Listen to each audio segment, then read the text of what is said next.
Hello, it's Odd996, and welcome to the 29th video in the Spanish campaign Chronicles. I can tell you already, this is probably going to be one of the most important videos in so far. So, this is definitely not one you want to miss. It's based on the plans I have coming up. So, before we get into making any decisions, we're just going to make sure we check all of our messages. Because right now is a crucial part in this campaign, and I don't want to skip something important and then have it mess me up later. So, we're just checking up in our American holdings, healing the units, and I'm going, maybe in a little while, once their armies start clearing away from my settlements, I'm gonna maybe look at taking some more Cherokee land in the future.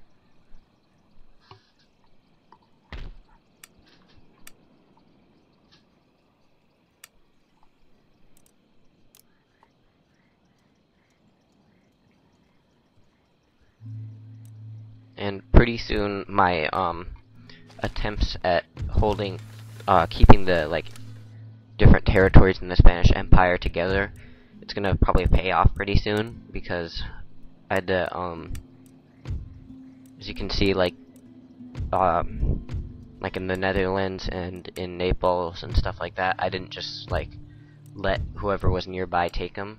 I kept Florida under my control, and pretty soon that's gonna start paying off for me, because I can start focusing more on colonial stuff and start expanding my smaller holdings in places away from Spain.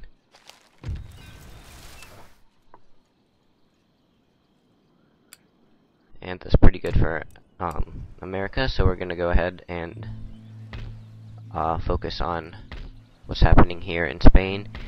The Portuguese army is very close to Madrid, but I am also only one turn's march away from Lisbon. And if I beat them to Lisbon, Portugal will be destroyed, and then their army will go away. And I will win the war against Portugal, and then I can focus on Morocco. So, we've made it to the outskirts of Lisbon, and they have a lot of armed citizenry that will help them in this battle.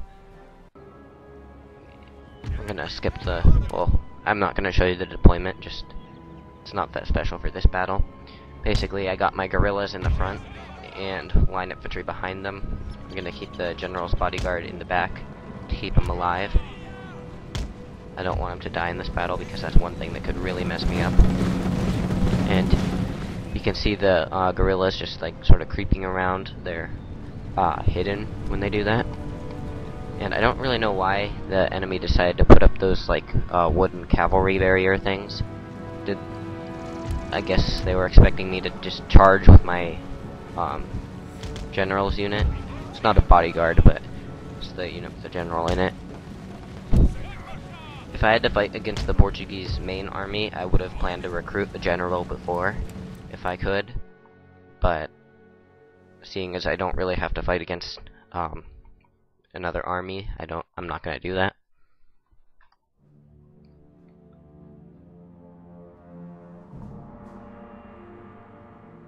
And usually I would have auto-resolved this kind of a battle, but it's so important and so long awaited that I'm just not gonna do that. I feel like I need to kill the Portuguese by myself.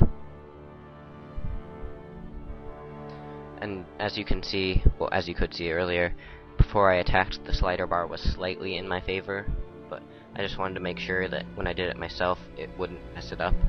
So basically, kind of helped to assure myself victory. So we're gonna keep the guerrillas out in front, and hopefully use them to just clear away any rogue units that would be in front of me.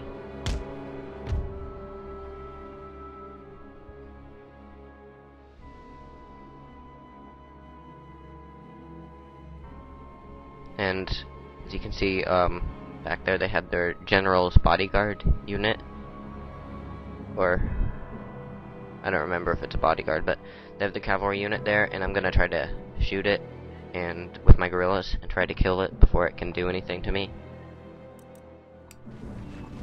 And that's the thing I like about light infantry. If the enemy is stupid enough to just charge with one cavalry regiment, the light infantry can just like focus fire on it and just like kill everyone before it even gets near them. It's just so satisfying to do that. But the thing about the guerrillas is you can see their formation when I have it selected to tell them where they're moving. It shows that they're like standing right next to each other, like the same formation kind of as the line infantry, but I don't know why it doesn't show their little green dots as being scattered formation. And I'm just gonna pause it there to as we get nearer to them, because I don't want to be have them like charge me or something and then not have enough time to react. So the guerrillas are gonna go ahead and fire. And we took a lot of them out. They're wavering.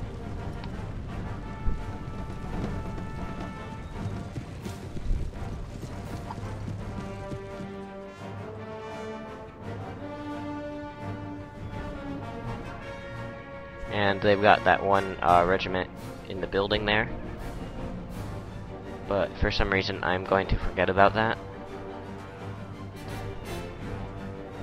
I really don't know why. I guess I was just like so focused on going into the city. It's kind of funny actually, but anyway, we're gonna send everyone up.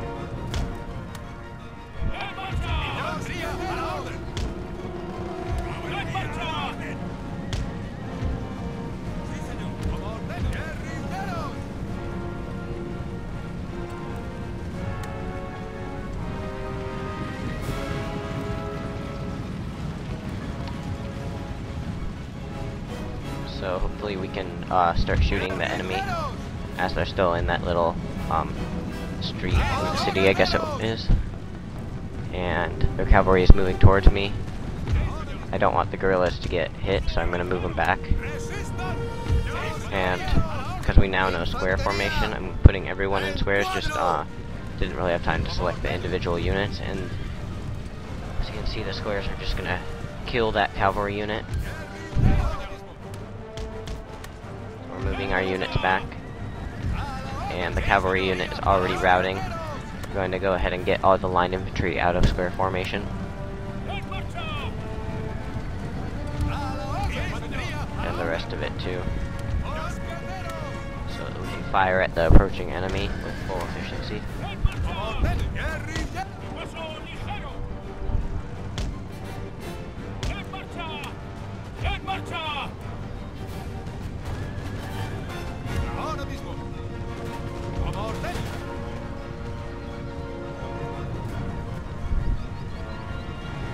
So we're just cutting down their infantry. I put my guerrillas on my right flank so that they can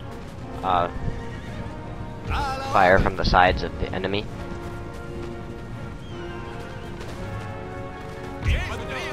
And because my lines were so deep, like my men were so far, they had so many ranks over on the left side, I had them charge because they're not really being so efficient when they're firing like that.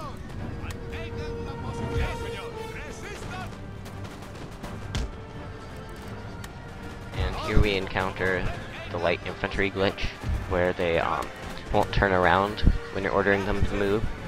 So that's kind of annoying over there. But anyway, my cavalry is routing due to that unit I forgot about. For some reason, again, I'm not going to do anything about it. It's probably better to ignore it at this point, because to take one regiment away from the battle might... Well, actually, I should have probably just sent one regiment of line infantry in to clear it out.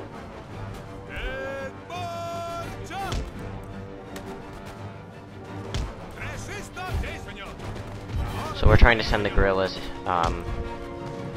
to face the way I want, but it's not working out so well.